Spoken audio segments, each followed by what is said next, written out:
आज वाक मैसेज थोड़ा सा मैं सीन के साथ आपके साथ शेयर करना जा रहा हूँ। असहाब सब का मतलब होता है हफ्ता जी अरबी में, और मैं आपको आज हफ्ता सब के मतलब थोड़ा सा बताना चाहूँगा। ये बड़ा कुरान में बड़ा खूबसूरत वाक़यात हैं, प्लीज़ इनको ज़रूर पढ़ें, नहीं पढ़ें तो आप कम अज़ कम मेरा मैसेज सुनते रहें। बनी इसराइल की कौम यही वाली यहूद थी, ये दरिया के किनारे रहते थे। हज़रत मूसा अलैहिस्सलाम की बददुआ से ये बड़े ज़लीलो ख्वार हुए। वहाँ पे उनका सिर्फ गुज़र बसर मछलियाँ पकड़ना और उनको खाना, उसी से उनका रोज़गार चलता था। अल्लाह ताला ने उनको हुक्म दिया कि आप 6 दिन मछलियाँ पकड़ें, 6 दिन मछलियाँ खाएं, बेचें, लेकिन हफ्ते वाले दिन मछलियाँ पकड़ने की इजाज़त नहीं है। बड़ा खूबसूरत मैसेज है माय डियर ऑडियंस। हफ्ते वाले दिन मछली पकड़ने की इजाज़त नहीं थी, और उसी दिन हफ्ते वाले दिन मछलियाँ जनाब इतनी शिद्दत के साथ दरिया में आती, उनके सामने उछलती कूदती। ये बड़ा सख्त इम्तिहान था, हुक्म खुदा था। अच्छा, इसमें अभी 3 किस्म के लोग शामिल हो गए।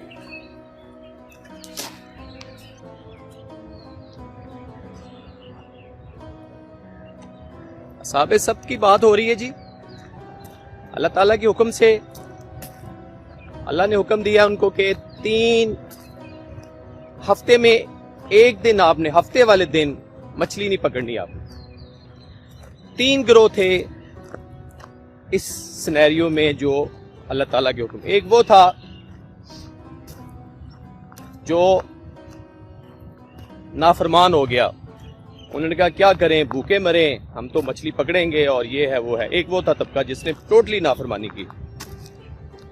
एक तबका वो था जो नसीहत करता था, तबलीग करता था, अल्लाह का हुक्म है, खुदा के लिए ऐसे ना करो वरना क्या होगा, अज़ाब इलाही से डरो।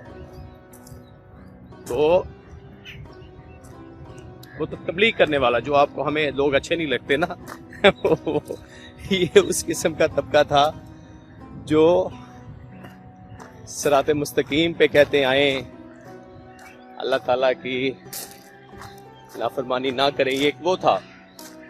तीसरा तबका वो था जो खामोश था, ओ यार छोड़ो, आपने अपनी कब्र में जाना है, उन्होंने अपनी में जाना है, क्या होता है, कुछ नहीं होता, खैर है, आप आपस में प्यार मोहब्बत से रहे, एंड सो ऑन। ये बड़ा डेंजरस तबका है, ठीक है। अच्छा, हुआ क्या, सिलसिला जारी रहा।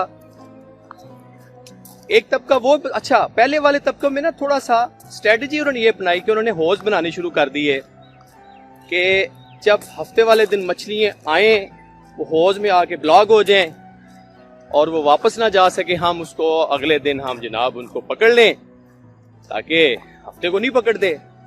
लेकिन ये इनकी थॉट थी, है तो नाफरमानी है कि मतलब आप किसी को पहले कैप्चर कर लें और उसको अगले दिन उसको इस्तेमाल कर लें, आप उसको जैसे भी है। तो मज़े सामीन, ये बड़ी खूबसूरत बात है, इसमें मैसेज भी दूंगा आपको मैं।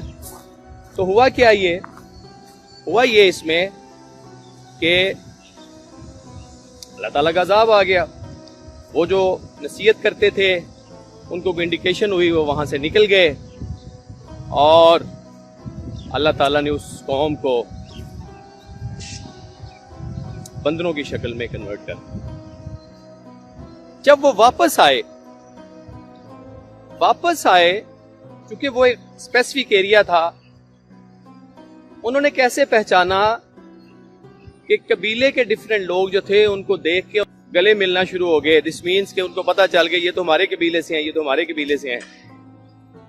इस तरीके से मोअज़्ज़िज़ सामीन, असहाबे सब जो हफ्ते के नाफरमान थे, हफ्ते वाले दिन जिसने नाफरमानी, अल्लाह की एक छोटी सी नाफरमानी, छोटी तो नहीं होती नाफरमानी, नाफरमानी है, उनके ऊपर सजा क्या हुई, बंदरों की शक्ल में कन्वर्ट हो गए। एक वो तबका जो नसीहत और वसीयत करता था कि यार अल्लाह ताला की नाफरमानी ना करो, वो बच गया। अच्छा, तीसरा तबके के मुतल्लिक इब्ने अब्बास से रवायत है, बड़े परेशान हुए, आंखों से आंसू आ गए कि पहला तबका तो वो है जो कि बच गया है, जो तबलीग करता था, नसीहत करता था।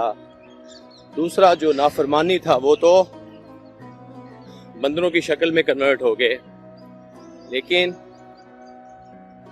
तीसरा तबका जो खामोश था, खामोश से मुराद है कि वो कहते थे कोई बात नहीं यार, हो जाता है, ऐसे कर लेंगे, कोई मसला नहीं है, आप आपस में मेल मिलाप और सारा कुछ सब ठीक है, कोई बात नहीं।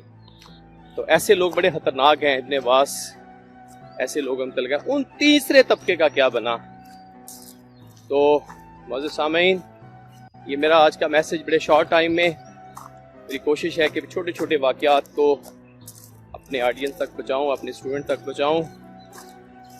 और इसमें आज का क्वेश्चन ये है कि जनाब खिज़र अलैहिस्सलाम के साथ, जो मैंने इससे पिछला वाक़या शेयर किया है, उनके साथ जो उनका ग़ुलाम था उसका क्या नाम था? जो जनाब मूसा अलैहिस्सलाम के साथ उस आलम जनाब खिज़र अलैहिस्सलाम को मिलने गए, वो जो ग़ुलाम था उसका नाम आपने कमेंट्स में लिखना है। और प्राइज़ इज़ ऑलवेज सरप्राइज़। अपना बहुत ख्याल रखिएगा। और आज का मैसेज इस असहाबे सब्त में यही मैसेज है कि हमें अल्लाह की नाफरमानी से बचना है। और जब अल्लाह ताला की नाफरमानी से नहीं बचेंगे तो फिर देख लें उनके साथ क्या सलूक हुआ है। अल्लाह ताला का अज़ाब भी बहुत सख्त है। मैं सख्त बातें नहीं करता, अक्सर मेरे स्टूडेंट्स, मेरे बच्चे भी कहते हैं अब्बू आप बहुत सख्त बातें करते हैं। तो बेटा ये कुरान की बातें हैं, मेरी ज़ाती बातें किसी किस्म की नहीं है। मैं सिर्फ उसको अपने अल्फाज में ट्रांसलेट करके आपके सामने पेश करता हूँ, ताकि मैं अपना फ़र्ज़ अदा कर रहा हूँ कि मैसेज की फॉर्म में अपने ऑडियंस को, ताकि कुरान की अगर तफसीर पढ़ने का, तर्जुमा पढ़ने का टाइम नहीं है तो ये मेरा 5-10 मिनट का मैसेज सुनते रहें और इस पे अमल करते रहें। अपना बहुत ख्याल रखिएगा।